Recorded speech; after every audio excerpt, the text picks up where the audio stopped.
So I'm sitting here at lunch at work trying to edit multiple videos that I recorded this weekend, and 80% of the material was on this little SD card.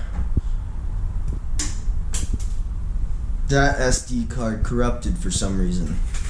So now I'm screwed. So this video right now is going to be significantly less than what it should be, but the bright side is I do have 2 Evo videos coming out this week. I'm just so pissed off right now, it's really not even funny. But I got 2 Evo videos coming out this week. One introducing the Evo. Next is going to be maintenance and a retune on the Evo. And then the third video is going to be heading down to Import Showdown Atlanta this weekend, hopefully with the Evo, if that all goes well. Hopefully we'll be racing the Evo on the track this weekend. So without further ado, here's what I have from working on the Turbo Civic. It's not that much because most of my content's gone now, because from this weekend, because it was all on that card. So hopefully you guys will understand. Here we go. Through 4-ish maybe.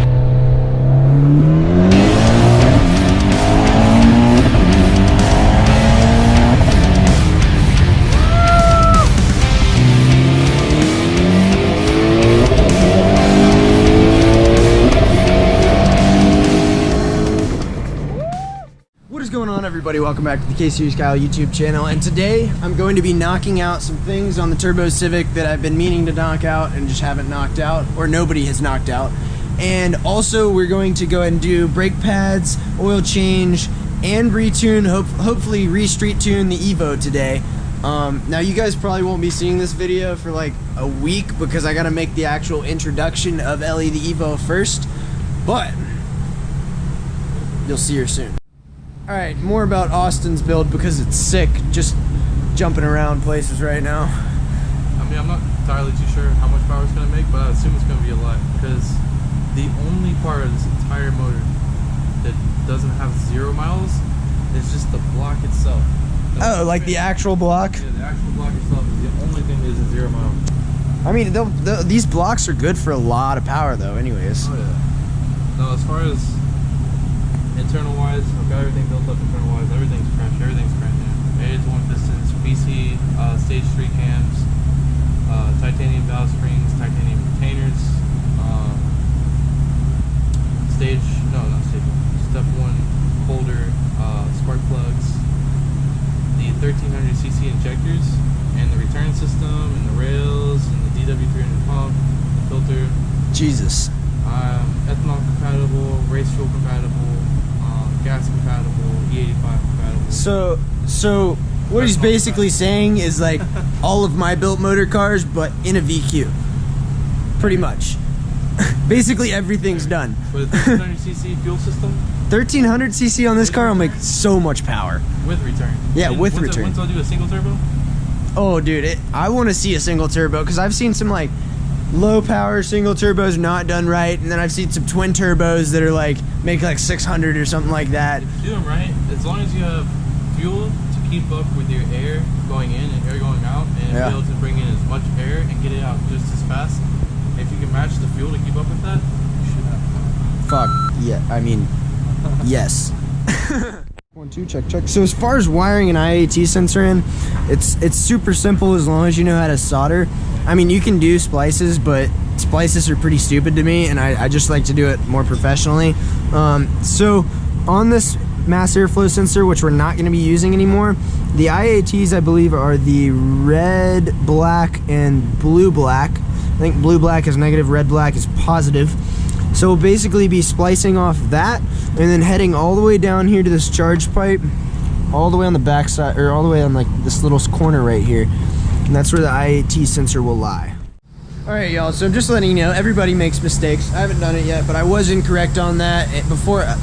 Still haven't done it, clearly.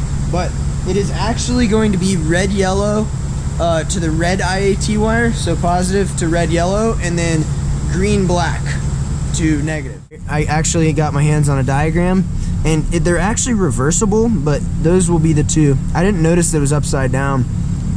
So like that's right side up, so I was thinking it was going to be the red, black, blue, black, but it's actually red, yellow, green, black.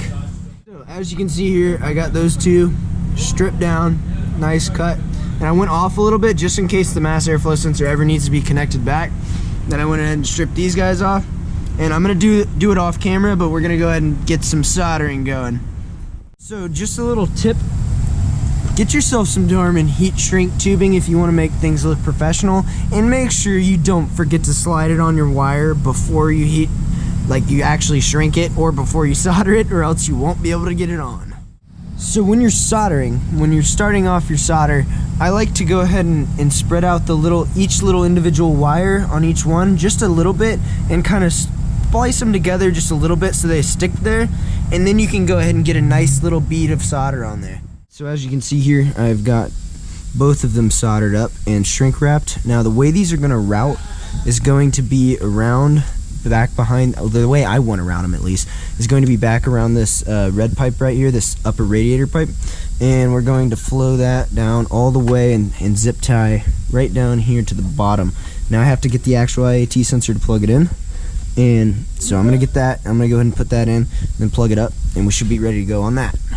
Check it off the list. So right now, I went ahead, clearly got the IATs done, and I went ahead and put that little hose clamp on the throttle body.